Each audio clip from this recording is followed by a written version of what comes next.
না, সমস্যা নেই। না, আসলে দুপুরে তো আপনাকে ভালো খাবার দিতে পারিনি, তাই ভাবলাম যে রাতে নিজেই রান্না বান্না করে নিয়ে আসি। মা কেন যেন আমাকে কিচেনে ঢুকতে দেন না, যদি আমি গুড শেফ।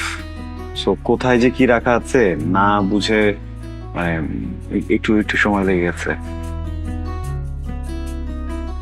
আমি আমি এখন খাবো না। আপনি খান প্লিজ, আমাকে খেয়ে রিভিউ দিবেন কেমন হলো প্লিজ।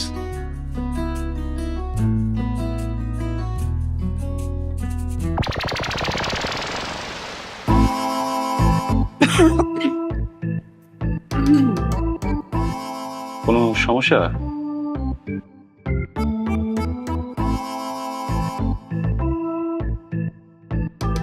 আহ, বুঝতে পারতেছি আন্টি কেন আপনাকে রান্নাঘরে যেতে দেয় না।